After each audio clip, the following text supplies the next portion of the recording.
if there's a recurring theme through my career, it's that it's all about reinvention.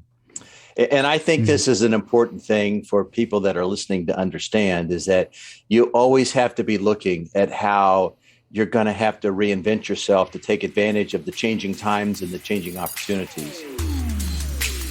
This is the Job Stories Podcast, how people find work that matters.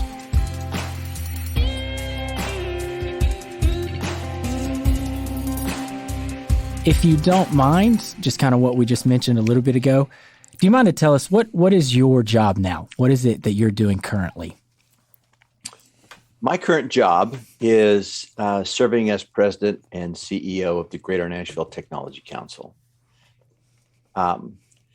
In that role, I lead a team of 10 people. We're small but mighty, and we're responsible for really being the leading voice for all things tech in the Middle Tennessee area. And that's, an $8 billion ecosystem that exists and about 70,000 techies that live in this area. We feel like we represent all of them and are working daily to try and not only grow those numbers, but to support that community. That's awesome. So even getting in just real quick, I'm already thinking of stuff. But so with what you're doing right now, leading the team of 10 people you just mentioned, what's kind of something you focus on, an attribute from a leadership standpoint? I know this is going to be kind of a loaded question, but what's something you focus on as a leader? Is it kindness? Is it empathy? Like what's something that you kind of lean into as you're leading your team at the Nashville Tech Council?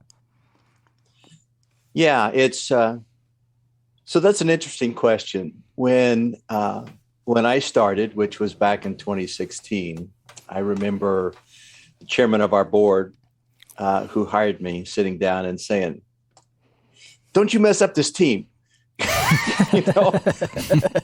Culture is everything. Don't destroy the culture. And it's like, holy cow, what does that mean? Yeah.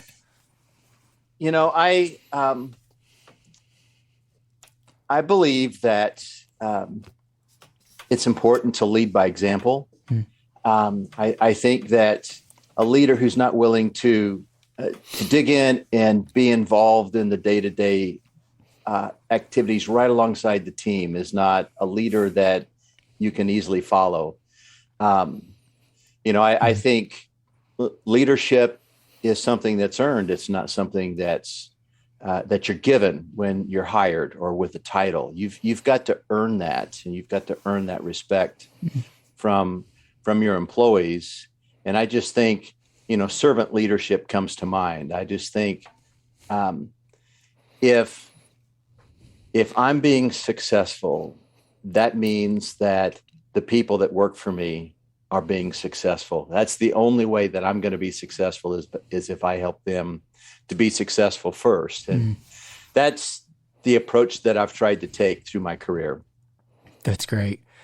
Even going further back, thank you for that. I love that. Even going further back, kind of how did it start for you? What was where'd you go to school? What kind of got you on your path to where you are today? So that's a very long story. How much time do we have? We're going to do about 20 minutes. Summarize it however you want. That's no problem. So if there's a recurring theme through my career, it's that it's all about reinvention. And I think this is an important thing for people that are listening to understand, is that you always have to be looking at how you're going to have to reinvent yourself to take advantage of the changing times and the changing opportunities. So I was in my senior year in college, and that was it's changed names. When I went there, it was the University of Missouri at Rolla. Now it's a much fancier name. It's the Missouri School of Science and Technology. But I was in my senior year and dropped out to start my first company. And that company was in a completely unrelated field to what I do now. It was financial planning. I got my Series 7 license, and I was selling investments, and really enjoyed that work through a series of conditions, some of which I had no control over and some of which I did. I I found myself needing to switch careers. I got married. I had a family, and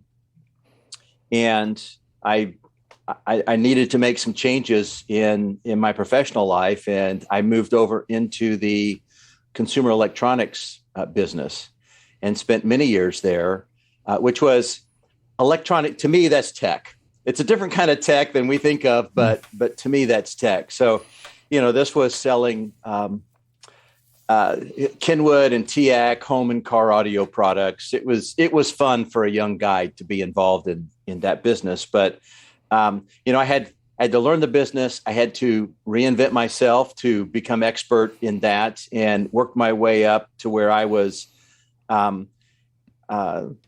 sales manager over a 4.5 state region, and had different salespeople working for me, and we were selling electronics in that 4.5 states. And there was a company from the UK that came to the United States.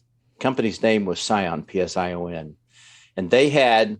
I've been around for a while. This was the late 80s, and they had this device that they called the organizer. So think about a little bit bigger than this, quite a bit thicker. But it was one of the very first handheld computers. And so they said, one day, everybody is going to carry one of these, and it's going to be your address book, and it's going to be your phone book. It's going to be your calendar. It's going to, it's going to organize your life. And they came to organizations like ours to try to get placement for this product. And I just bought into that hook, line, and sinker. I walked away from that initial meeting thinking, man, this is so cool. And I started to teach myself to code. So I studied economics when I was in college and engineering management. I didn't study computer or computer science or software development.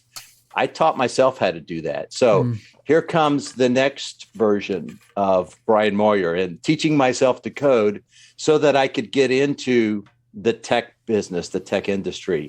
And there was a friend of mine that worked at a hospital that had a problem he was trying to solve. And he said, I think this handheld computer that you've got here could help me solve that problem. And so I applied my very newly formed computing skills to write an application to help him solve his problem in this hospital. And that led to compress this story a lot, that led to a suite of products that various hospitals in Missouri paid me to develop for them. And along the way, along that journey, I met some people in Nashville and realized what healthcare meant to Nashville, or what Nashville meant to healthcare, however you want to look at that. But it's healthcare that brought me here. In 97, I merged my company with a company that already existed here in town, and relocated the company down here. And then my wife and I moved down in 1999 to continue to grow this tech company that had been started in Missouri. And then ended up selling out that company and starting another company in 2010. Learned a whole new set of skills. It was still technology, developing new products. Ended up doing some consulting work, learning a lot of new things. And then a friend of mine who was a CEO of a software company asked if I'd be interested in coming to work with him as a CIO, Chief Information Officer, at his company. And basically the goal was, I was going to come in and we were going to prop this company up and sell it in 2 years and, make some money and go about our life. So reinvention number 4 is learning to be a CIO, which is similar but different from what I'd been doing, much more in the weeds, much more focused on certain things where I'd had a broad focus as a CEO or an owner of a company in the past. And then after 3 years of doing that, the company had not sold, and it didn't look like that was going to happen anytime soon through a whole variety of reasons. I started looking at what might be next for me, and sat down with a friend of mine that's a career coach, and he was taking me through this process of, what's important to you. That day in his office, the chairman of the board of the Tech Council called him and said, the CEO has just turned in his resignation. We're starting a search today for his replacement. And I just wanted to let you know so that you can have that on your radar. So the three things as we went through this process that were important from my perspective was, has to be Nashville based, has to be tech. And I'd had some interesting experiences running Tennessee HIMSS, the Health Information Management Systems, a few years back. And so nonprofit was on that list of three things that were very interesting to me. And here came this opportunity with the Tech Council right there on that day. So that's, believe it or not, a condensed version of how I got to where I am. Yeah, that's great. This podcast has turned out to be a little bit twofolded, honestly. It's very helpful for, I think, entrepreneurs. And then also, as we do tech recruiting, I think there's a candidate side too. So we have kind of two audiences. And I think talking about reinventing yourself and even getting a career coach, maybe a mentor, things like that, I think are very helpful for entrepreneurs. So it's really cool to hear your story in that way. It is. And I've not been one. So this is an exception. And so learn from my mistake, do what I say, don't do what I do. I've not, generally speaking, throughout my career, been one to go out and seek out mentors for whatever reason. Part of it is I dropped out of college, and so I didn't have that degree. And that was always in the back of my mind. I wondered, am I worthy? Because I didn't have that. Never once did anybody ask me about that, ever. So the second was, since I taught myself to code, and here I am running a software company selling software that I had no formal education creating, I always had that imposter syndrome going on. It is what I created here worthy and worthwhile? And so for a number of reasons, I think I was afraid if I went out and found a mentor, all that would do is highlight all the things that I didn't know. So this is all the wrong reasons to not get a mentor. This is why you need a mentor. That's just what was going on in my mind. Sure. And so again, learn from my mistake and take advantage of those people that can help you along your career path. Brian, if you think back to when you first took the current position you're in, and then we had the pandemic, and then we're life at the tail end of the pandemic, hopefully. And you think about what companies want. So maybe that's a candidate with good technical skills, or maybe candidates with these certain set of soft skills. How have those changed at all since over the course of the last 5 years? Have what companies wanted, has that changed at all in your opinion? What are you hearing? So it is changing. And I don't know if I think it's a combination of what's happened over the past 2 years, just the craziness that is a global pandemic and shutting down the economy and sending people home.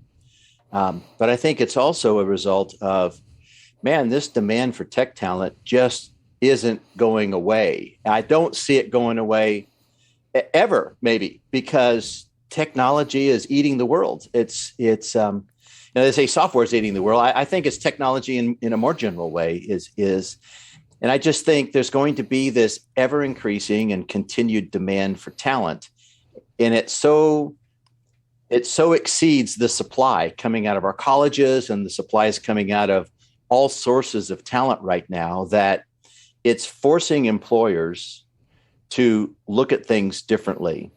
So an interesting thing I heard, and this goes back before maybe 3 years before the pandemic, but I read a report. It was Google's 10th anniversary. So whenever that was, 3 or 4 years ago, and they went back and looked at all the people that they had hired for the past 10 years, trying to determine, can we figure out what the silver bullet is here? What really determined our most successful hires?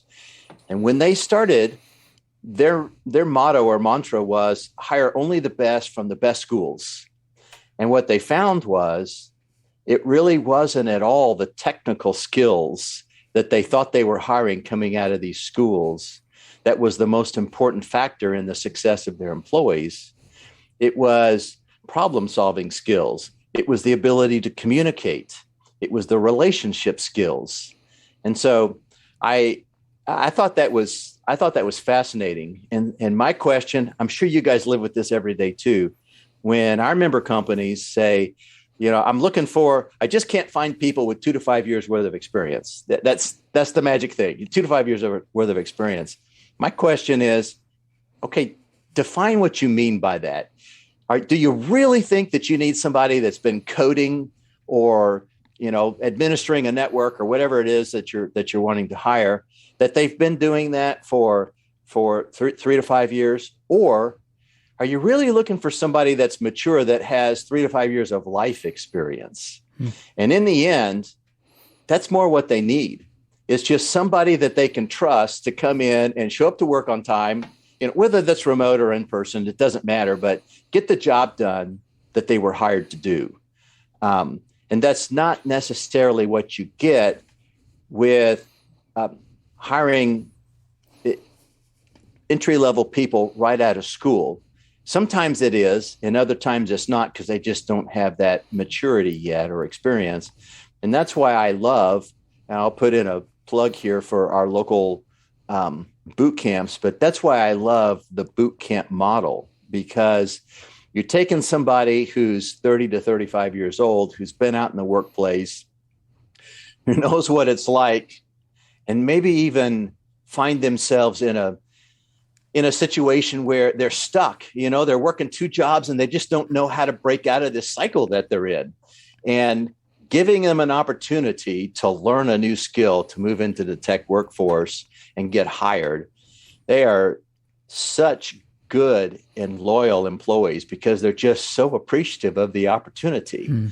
Instead of what sometimes happens, I don't want to lump all brand new college graduates into this entitled kind of label, but that's what you get many times is, hey, I'm entitled. I have my degree. I'm entitled to this job, instead of, man, I appreciate this job and the opportunity that you're giving me.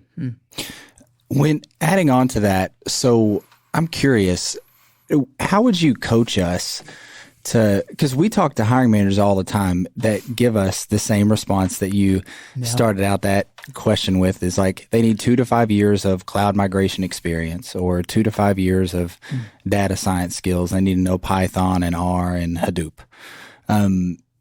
How would you coach us to get the hiring managers to look at, okay, but what else do you want? What else do you see that you need? What soft skills do you think this person needs to have to bring the most value to the team? Yeah. That is a great question, and one that I wrestle with.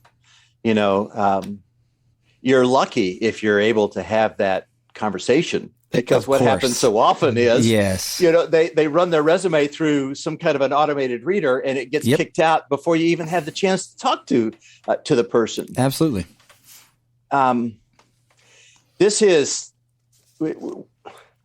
I host a group of tech CEOs. We've got a group on LinkedIn, and there was a conversation going this morning about the talent shortage and, what's the solution? And I think the solution is multifaceted. There is no one silver bullet that's going to solve this. But, one was saying it's a leadership problem. It's not a talent pipeline problem. It's leaders not understanding how to mature their team and how to recognize what their team needs. And others are saying, no, it's something different. I think it's several things. I'm not answering your question because I don't really know what the answer is. Yeah, sure.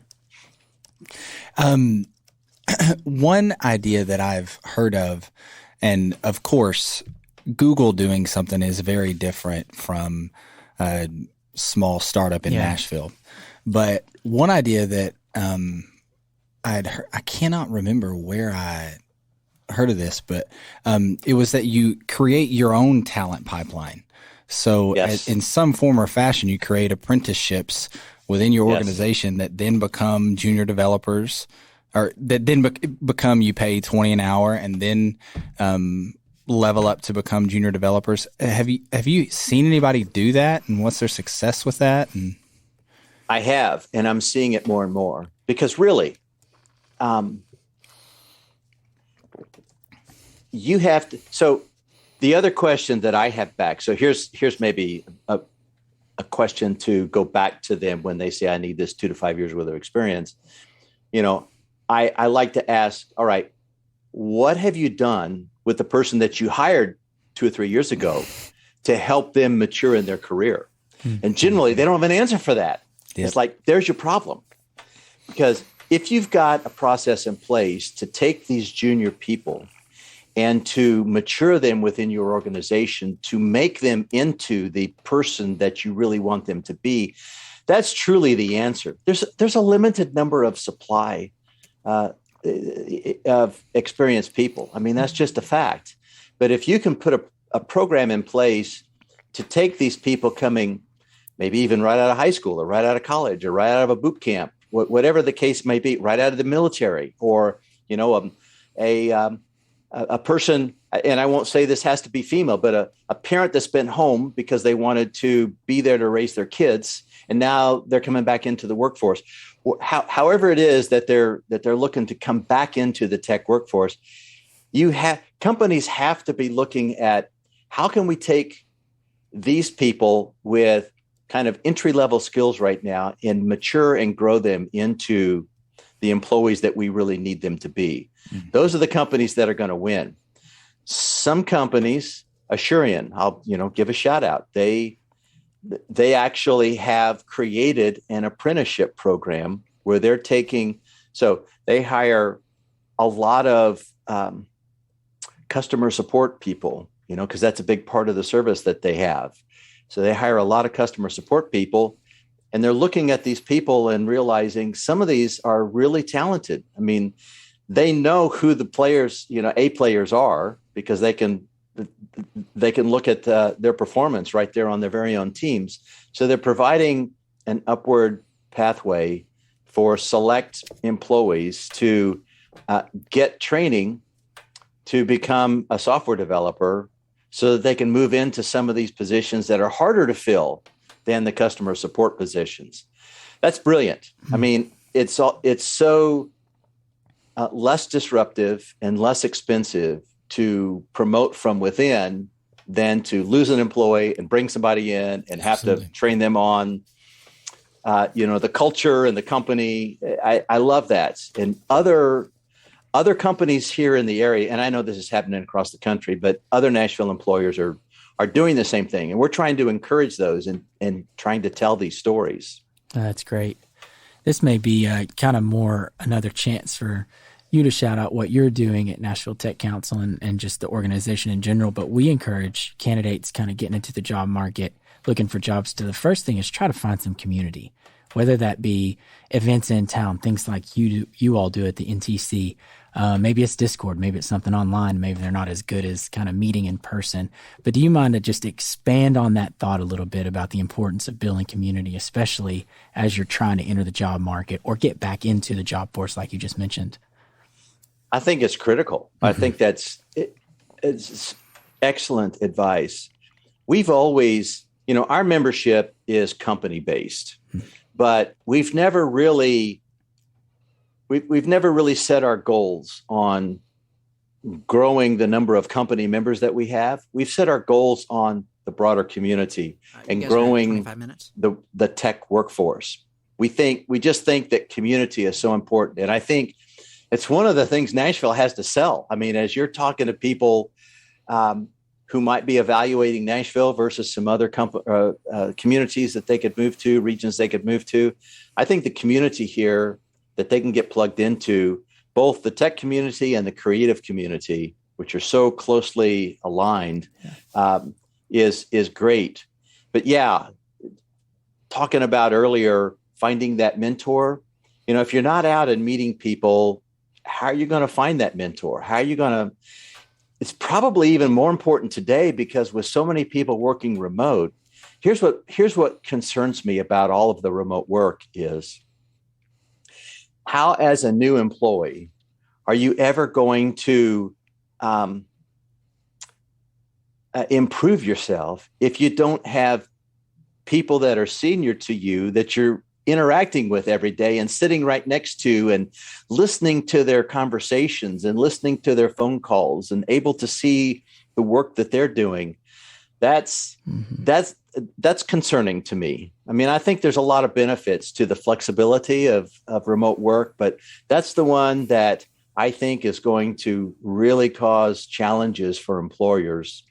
They lose that human touch, and especially as it relates to mentorship. So if that's the situation that you're in, and many people are still working remote now, how do you get that mentorship? You need to make a concerted effort to go out and meet people and go to events. Now, it doesn't have to be NTC events, but there's a lot of different ways to meet people in town, and you need to be doing that. Absolutely. But also come to the NTC events, right? Come to the NTC events. Absolutely. Yeah, I've been to quite a few. I appreciate what y'all do in town, and I appreciate your work. So we're kind of running up on time, I think. Is there anything else that you might want to kind of talk about what's coming down the line for you or for the NTC, anything to promote while we got you on the air? So we have on April 7th, our Tech Summit. It's actually a combination of what has traditionally been an IT summit. We're trying to expand and broaden the content. So we're rebranding it as a Tech Summit. And then our annual meeting, which is, we induct somebody into the Hall of Fame, and we have kind of a report on the last year's success and what next year looks like. So we're combining all those into one meeting. It's going to take place April 7th down at the Nashville Hilton. Cool. So that's a great place to go. There'll be several hundred people there. A great place to start your networking activity if you haven't been to anything. Yeah, that's awesome. We'll make sure and link that whenever we post this for April 7th so people can see that for sure. Is there anything else, Matthew? Yeah. Where would you like people to connect with you, Brian? So I'm pretty easy to find. On LinkedIn, it's LinkedIn/BD Moyer. On Twitter, it's @BD Moyer. You can reach me at the Tech Council, Brian @technologycouncil.com. I don't know how we ever ended up with that URL, but it's awesome. Yeah, that's great. And then my personal email is brian@briandmoyer.com. I will be transitioning away from the Tech Council probably sometime in April or May. And so, still want to stay involved, still want to stay connected, still more than happy to have conversations like this or people that are looking for insight or help. So don't hesitate to reach out. Awesome. Really appreciate your time today. Thank you for coming on. This has been awesome. Appreciate it. Yeah, thanks for having me. Absolutely. Good to see you guys. Have a great day.